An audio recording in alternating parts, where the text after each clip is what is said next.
This is Ask Todd on the Financial Exchange Radio Network. If you have an existing estate plan or are in the market for one, Todd Lutsky is here to answer your questions and help you plan for later life. Ask Todd is presented by Cushing & Dolan, serving Massachusetts and New England for more than 35 years, helping families with estate and tax planning, Medicaid planning, and probate law. Visit CushingDolan.com. Now, here's Todd Lutsky. Todd Lutsky joins us now for Ask Todd. We got phone lines open at 888-205-2263 because that's the number to call to ask Todd your estate planning questions.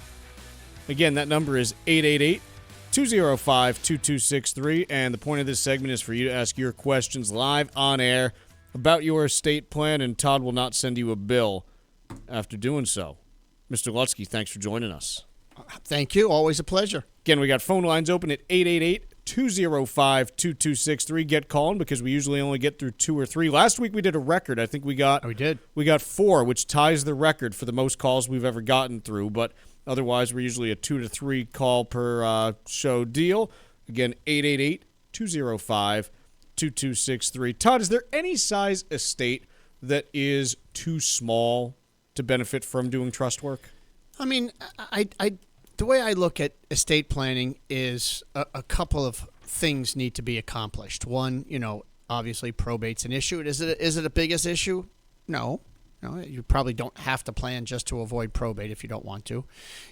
Taxes, always got to talk about taxes. Taxes may be an issue, but obviously if your estate's small, Chuck, as you indicated, sure, maybe taxes isn't a huge deal. But you can't ignore, family.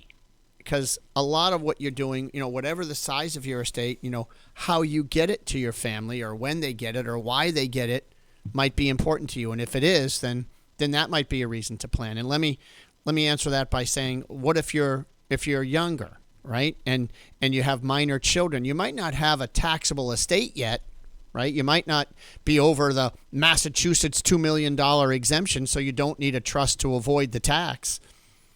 Hopefully you're going to grow if your asset, if you're younger and you're just starting out and your assets are going to grow.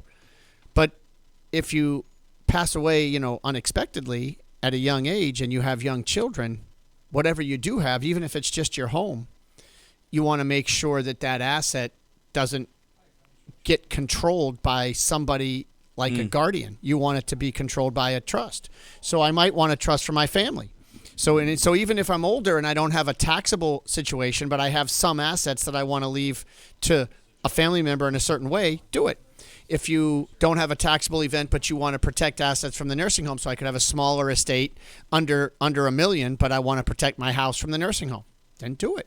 So I guess at the end of the day, Chuck, I'm probably at a point where I'm saying a lot of it is family driven, but I also say it does have to make economic sense. I get it. If I can tell you a way that's less expensive than spending the full amount to do an estate plan, I'll tell you, right? So if it doesn't make economic sense to spend the money now to provide the family benefit and an economic benefit to the family, well, then I say don't do it. And I will tell you, like, if I just want to avoid probate and give it all to my kids, then maybe just name designated beneficiaries on all your accounts and be done with it. You might have a little probate here and there, but they'll get it. Talking with Todd Lutsky from the law firm of Cushing & Dolan. Again, we call the segment Ask Todd because it's your chance to ask Todd your estate planning questions. Still got a little bit of room on the phone lines at 888-205-2263. That is the number to call to ask Todd your questions live on air right now. Again, 888-205-2263. We're going to take a quick break here.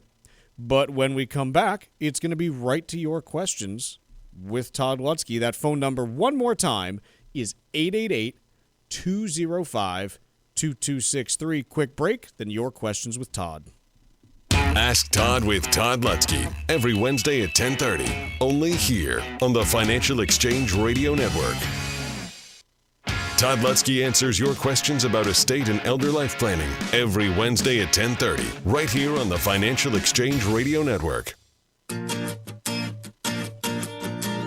All right, let's get right to your questions with Todd Lutsky. First up, we got Patrick in Ludlow. Patrick, what's your question for Todd? Hi. I'm a little curious as far as regards if there's any new loopholes for capital gains. I've seen rumors about this administration possibly trying to get rid of that at some point. But right now, I have a rental property which my wife and I have decided to get rid of it, and I know we're going to have to pay capital gains on it. Is there any suggestions as far as any new loopholes or anything like that where we could avoid that? Do you want to buy another property or no? Not at this moment, no. And I know that there's what is it? You have to 1031 exchange. Exactly. Where you could delay, and never pay the tax if you die owning whatever property you die owning. Well, so if that's out, there's still 1031 exchanges, and they're called, you don't have to actually buy real estate, but you can buy these Delaware trusts or whatever they are. There's some sort of an investment.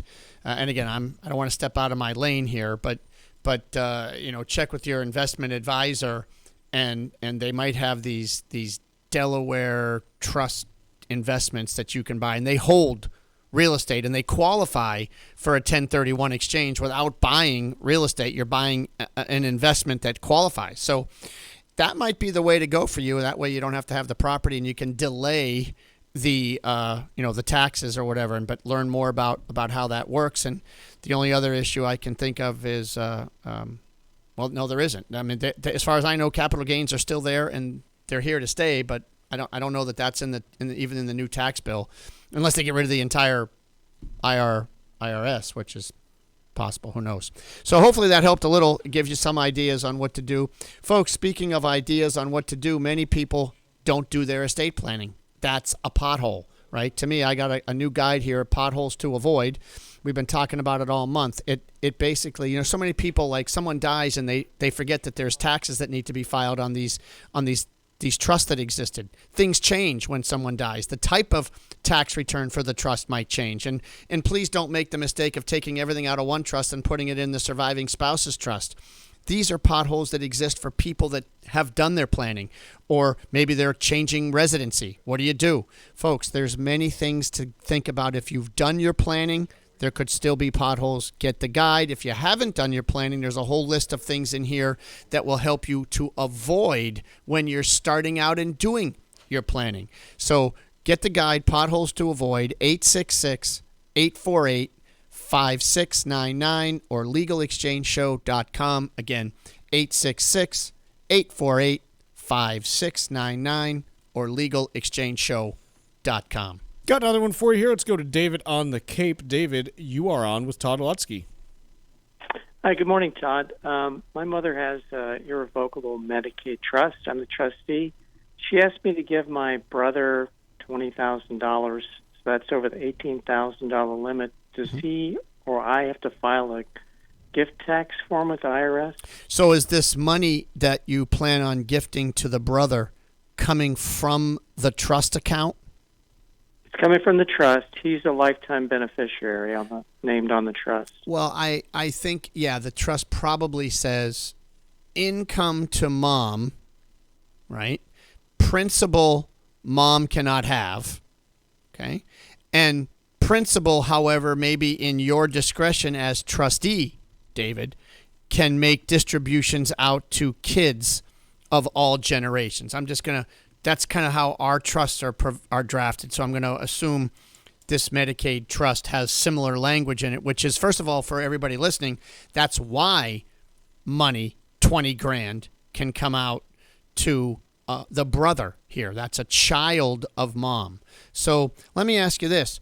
How much is the amount of money in the trust potentially able to generate more than $20,000 a year in interest and dividends?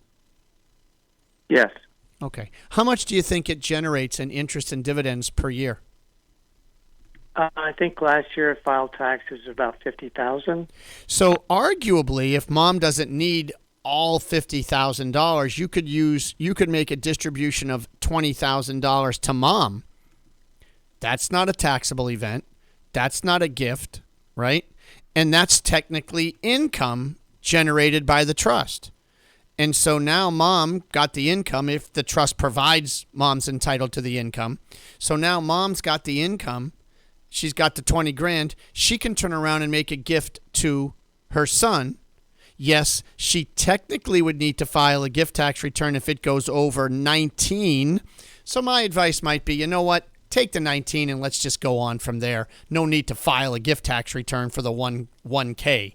That might be easier. So, I mean, that's probably the answer. If not, then the trust makes the gift out to the brother. Again, I'd just stick with 19 for $1,000. I wouldn't worry about it. I would give the brother the 19. That's technically a gift from mom, non-reportable, non-taxable, and then the brother has it and you're all set. So that would probably be the two options I would do. Otherwise, yes, if you do go over the $19,000 per year per person number, you do have to file a gift tax return, but there won't be any gift taxes due because whether it's you or your brother or the mother, we have a $13.9 million gift tax exemption once in a lifetime. So unless we exceed that, we don't pay a tax. So if you gave 20, 19 is a freebie, 1 comes off of the 13.9 million. Todd, I got another one here for you. Let us go to Kevin in the car. Kevin, what's your question for Todd Lutsky? Hi guys, good morning. Hey Todd, I had a question. So I'm 63. I'm looking at retiring probably in 2 to 3 years. Mm-hmm. I have a 401k. My wife has the retirement. We own our house. But that's about it. Mm-hmm. We checked out a couple of years ago. We were thinking of maybe doing some kind of trust, mm-hmm. and kind of got talked out of it. Really? Well, I shouldn't say that. Some people said we should do it. Other people said maybe it's too early to do it.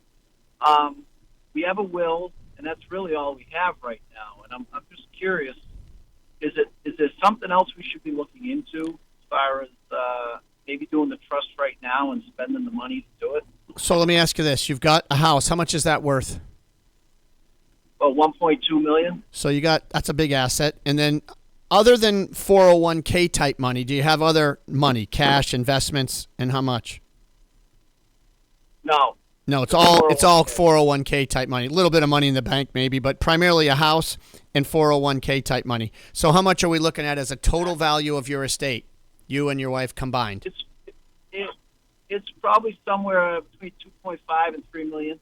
Perfect. And again, 1.2 of it is the house, which is a big number. So you're pushing close to half of your estate is a house. So you should do planning, which would involve a trust. The kind of trust still remains to be determined.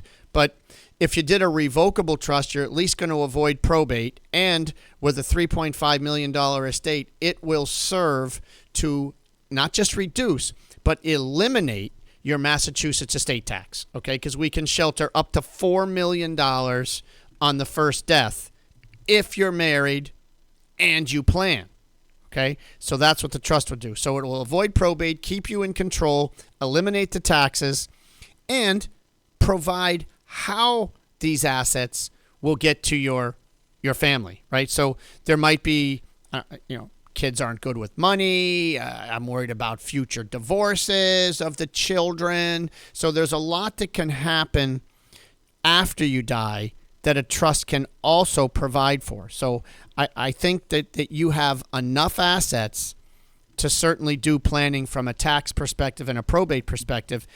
And do you have children? I didn't ask you about that.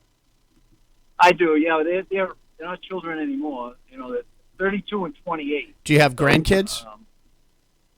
Not yet. Okay. No. See, but planning for all of that might be on your plate as well, and that's where the trust lives on after you die, and we can take care of them in whatever manner you want. So that's step one.